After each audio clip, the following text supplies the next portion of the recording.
Hey, what's going on, Weavers? Tim here again, and in this episode, the Paracord Thor's hammer, also known as the Mjolnir, returns. This design was created, if I'm not mistaken, by Vincenzo Bellante, so to him, grazie. So this is a much simpler way to make a Paracord Mjolnir, and this one has a nice slim profile, so it makes it a great keychain as well as even a necklace pendant. So I hope you'll all enjoy this one, and that being said, whosoever holds this hammer, if they be worthy, shall possess the power of Thor. Now in terms of materials, I'm using gray for the hammerhead and brown for the handle. I will also be using 4 strands of gray, not just the 2 pictured here. I also have a nice antique brass split ring, and also I'll be using some microcord. To start this one off, I have 2 of my 4 gray strands. I'm going to take the right strand and make a clockwise loop around the left strand.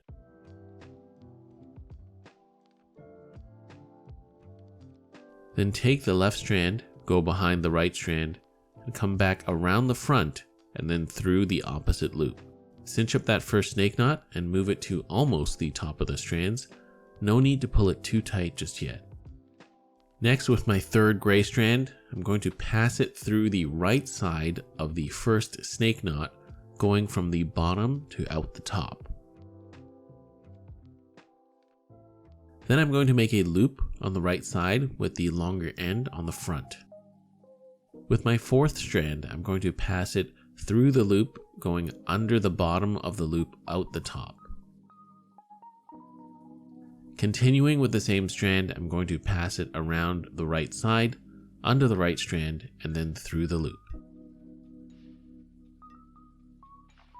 So this was our first set of mated snake knots. Tighten those up and cinch them shut.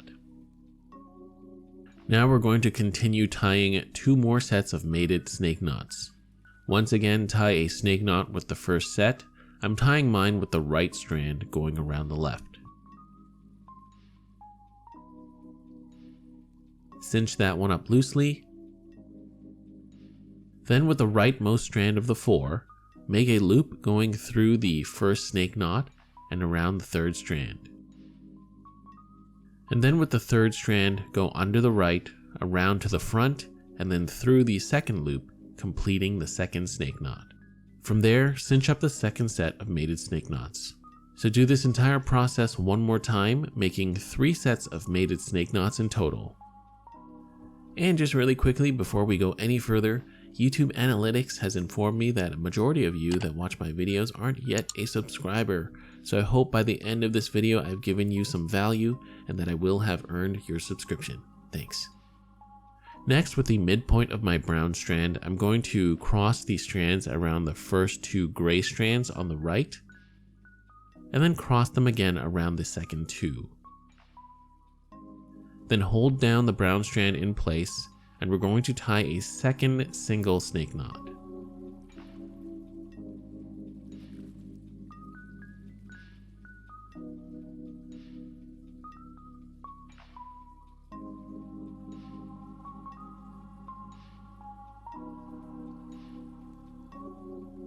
After that, continue with the mated snake knots, tying 3 more sets of knots. With the hammer portion done, we're now going to tie the handle, and I'm going to tie 9 snake knots to form my handle. You can adjust the length as you like.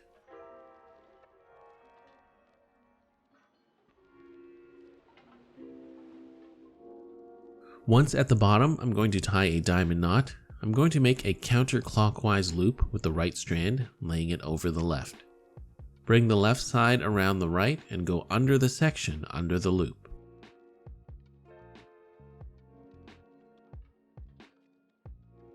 After forming the Carrick bend, bring the right side strand counterclockwise, past the base strand, and go through the middle.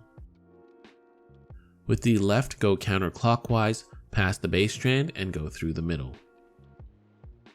Gather both strands and tighten the diamond knot. Then from there, I'm going to move my diamond knot just under the last snake knot by working the slack out to the terminal ends.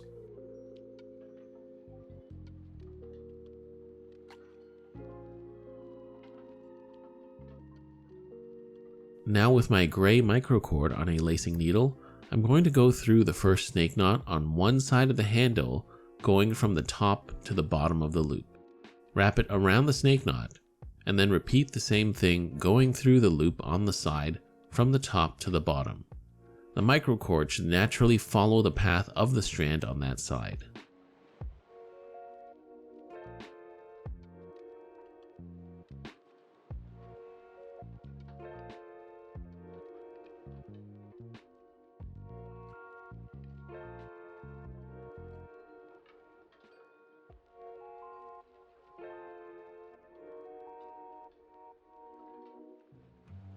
Do this all the way down the snake knot, and to finish, I'm going to loop it through the last loop on the bottom a second time.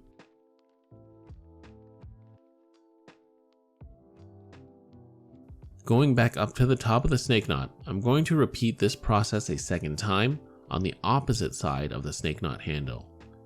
Except this time the stitching is going through the bottom of the snake knot loop to the top.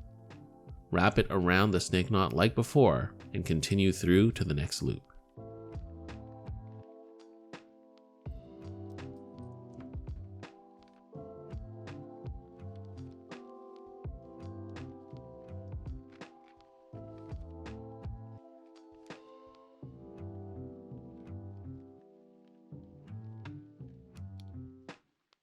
Once both microcord ends are at the bottom of the handle, you can snip off the excess and melt the ends to lock them down.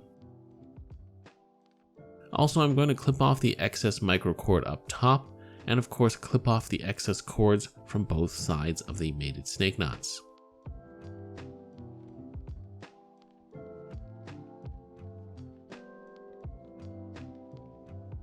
Now to form our bottom loop, I've got one of my brown terminal ends on a lacing needle, and I'm simply going to pass it through the middle of the diamond knot to the top.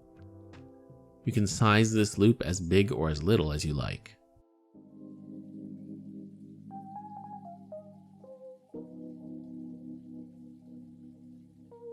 Once that's done, just snip and melt the excess cords.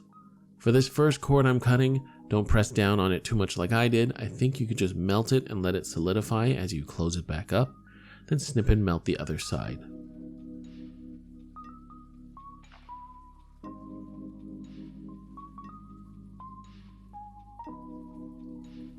Finally, we can attach our brass split ring, or you can even use some paracord or leather to make a necklace out of this Paracord Thor's hammer. So there we have it, folks. I hope you enjoyed this one and found it fun and interesting. Hope you'll all try it out. This Thor's hammer will definitely make whatever you attach it to truly worthy. So that being said, a huge thank you to all my Patreon supporters. If you want access to exclusive tutorials as well as our Discord server, feel free to check out my Patreon page, link in the video cards as well as down below. You can join for as little as $3 a month. You can also support this channel by liking the video and commenting. Also, feel free to subscribe if you haven't already. If you enjoyed this video, feel free to check out what I have to offer on the rest of my channel.